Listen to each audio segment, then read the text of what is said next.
Dallas Mavericks ayaw makaharap sa 7-game series. Lakers at Warriors binantaan sa former NBA legend. Golden State road to 5 seed, naranasan na nila ang ganitong senaryo. Ngunit bago ang lahat, kung gusto nyo ng matibay na basketball shoes, New Curry 11, mabibili lamang sa halagang $2,999. Click lamang ang link sa comment section or bisitahin lamang ang teffen.com for more high-quality shoes. Maraming tao ang hindi nakakaintindi sa laro ng basketball kaysa sa mga NBA Hall of Famers at dating NBA champions na sina Kevin Garnett at Paul Pierce. Sa kanilang podcast, sa Ticket and the Truth, binigyan nila ng paliwanag ang mga pagkakataon ng Dallas Mavericks na makagawa ng run ngayong season. Bagaman mataas ang tingin nila sa Mavs at sa tingin nila ay maaari itong makarating sa Western Conference Finals, naniniwala sina Garnett at Pierce na ito ang pinakamahusay na senaryo na kailangan pa ng Dallas ang isa pang player para maging capable silang maging tunay na contender para sa isang kampyonato. Ang Dallas ay isa sa mga koponan na kapag nakuha nila ang continuity ng maaga at makuha nila ang momentum, magiging nakakatakot sila, sabi ni Garnett.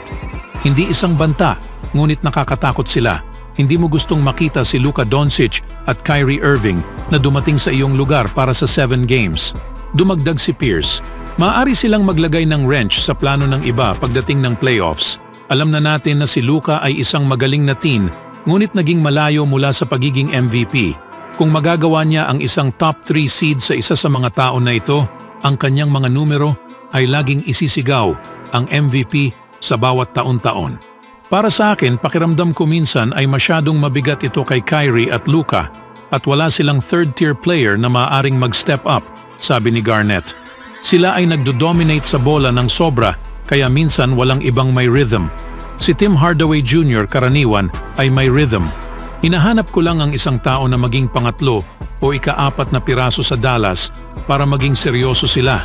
Sa tingin ko iyon ang kanilang ceiling na maabot ang conference finals, sabi ni Pierce. Sa tingin ko iyon ang kanilang ceiling.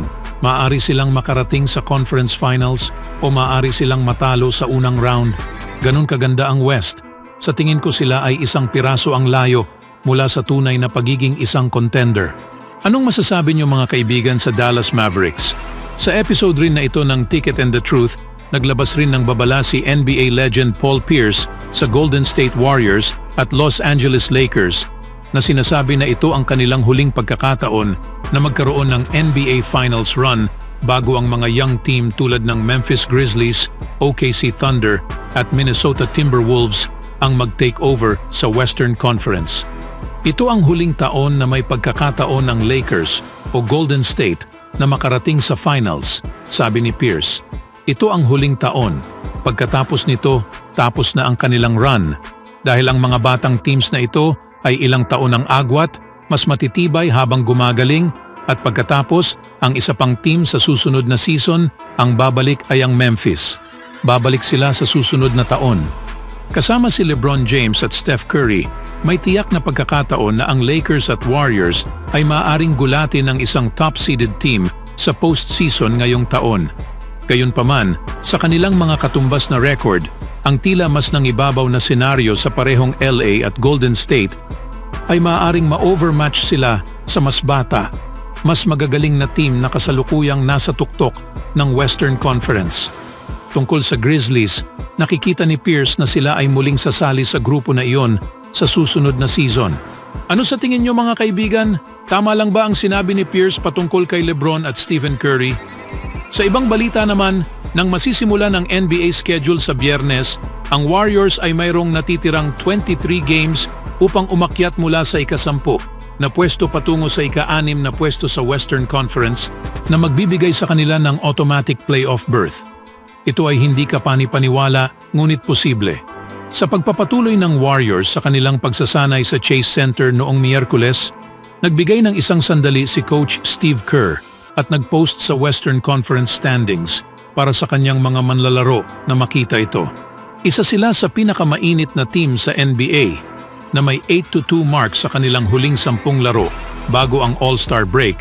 Nais ni Kerr na tiyakin na ang kanyang koponan ay lubos na may kamalayan sa anumang senaryo na kinakaharap ng Golden State habang naghahanda para sa isang malakas na second half na pagtulak sa playoffs. Upang matitiyak na alam nila kung ano ang nasa panganib, sabi ni Kerr. Nasa magandang takbo kami, ngunit kailangan nating dalhin iyon. Walang dahilan kung bakit hindi natin magagawa ang maipapanalo ang mga laban. At gawin ang ginawa natin isang taon na ang nakalipas na umakyat sa standings at ilagay ang ating sarili sa isang paborabling posisyon para sa playoffs. Naninirahan ang Warriors sa kasalukuyan sa ika-10 seed sa West. May 1.5 games sa harap ng Utah Jazz at 1.5 games sa likod ng Los Angeles Lakers. May pagkakataon ng Golden State na bawasan ang agwat na iyon ng higit pa sa panahong maging host sila sa Los Angeles sa Biyernes. Ang mabuting balita para sa Warriors ay nang inilabas ang balitang si LeBron James ay nauna nang itinakda na wala sa paparating na laban dahil sa isang ankle injury. Ang pagpasok lamang sa postseason ay magiging isang malaking tagumpay na para sa Warriors. Dahil kung iisipin lang ang lahat ng mga ups at downs na kanilang pinagdaanan sa unang kalahati ng 2023 to 24 NBA season. Ngunit ang simpleng pagkakapasok sa playoffs ay hindi sapat para sa kanila. Habang marami ang nagtakda sa kanila bilang isang contender para sa NBA Play-in Tournament, may mas mataas na layunin ng Warriors at may tiwala silang magagawa nila ito. Mayroon kaming kumpiyansa na kaya namin talunin ang anumang koponan kahit ano pa ang seed sa isang 7 laro na serye, sabi sa standout rookie na si Brandon Podziemski. Hindi talaga kami nakatuon sa 7 seed, 8, 9 or 10. Tinitingnan namin ang number 6 at number 5. Noong una sa season, tila ang Warriors ay isang malayo sa pag-asa na makapasok sa playoffs. Ngunit ngayon, ang Golden State ay tila isang koponan na may kakayahang magdulot ng seryosong pinsala at magdulot ng malalim na run sa postseason. Kung may anumang pag-aalinlangan, maaaring umasa ang Warriors sa mga aral na kanilang natutunan mula sa 2022 to 23 season. Pagkatapos sa mga magulong panimula sa karamihan ng kampanya, isinara ng Golden State ang regular season sa pamamagitan sa pagkuha sa 15 to 8 sa huling 23 games upang tiyakin ang number 6 na pwesto sa West. Ngayong taon, mayroon silang 29 games bago ang playoffs at si Kerr ay sinusubukan na bigyang diin ang kahalagahan ng bawat isa. Ang ideya ay upang ilagay lamang ang ating sarili sa pinakamahusay na posisyon, kahit ano pa ang ibig sabihin nito, sabi ni Kerr. Maraming magagaling na teams sa kanluran. Lahat ay nagkaroon ng pagkakaisa. Ngunit hayaan na lamang natin ang aming pinakamahusay na paa at tingnan kung saan tayo dadalhin nito. Gusto ko kung nasaan tayo. Ang espiritu ng mga players ay nasa tamang lugar. Sa tingin ko ay maaari tayong magkaroon ng isang pagtulak sa pamamaraang ito. Kung maaari nilang sundan ang pattern na kanilang itinatag bago ang All-Star break, ang Warriors ay madaling maaaring magkaroon ng isang seryosong pagtulak upang makapasok sa playoffs. Sa 10 games bago ang break, ang Golden State ay may ika-4 na pinakamahusay na offensive rating sa buong NBA sa 120.9. Hindi masyadong malayo sa Atlanta Hawks na pinangunahan ng liga sa 121.7 sa panahong iyon. Sa depensa, ang 111.2 rating ng Warriors sa panahong iyon ay ika-6 sa pinakamahusay sa NBA. Naglalaro kami sa napakataas na antas, sabi ni Trayce Jackson-Davis. Kailangan lang namin ituloy iyon habang dumagdag kami ng higit pang mga piraso. Magkakaroon kami ng napakalalim na team. Iyon ang sinabi ni Coach. Sabi niya, kapag ang laro ay nasa linya, hindi ko alam kung sino ang magiging nasa labas. Mayroon kaming napakaraming piraso sa sahig. Kaya kailangan nating lahat na magtiwala. At kung magtiwala tayo, maaari tayong manalo ng isang kampyonato. Ito ang nasa isip ng lahat at sa tingin ko ito ang laging sinusubukan ng lahat. Kahit sino pa ang maglaro at kahit sino ang hindi, pareho pa rin ang mensahe para sa Warriors habang naghahanda sila para sa post-break na bahagi sa kanilang schedule. Ang margin para sa pagkakamali na kanilang naranasan noong maagang panimula sa season ay paliit ng paliit sa bawat laro.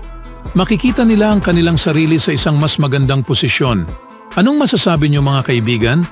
Magagawa kaya ng Warriors ang 6th seed? I always do it on my own, so I gotta get through it. And the only thing I know is to love what I'm doing. Never give up, never slow, till I finally prove it. Never listen to the no's, I just wanna keep moving. Keep my head up when I act, head up, that's a fact. Never looking back, I'ma keep myself on track.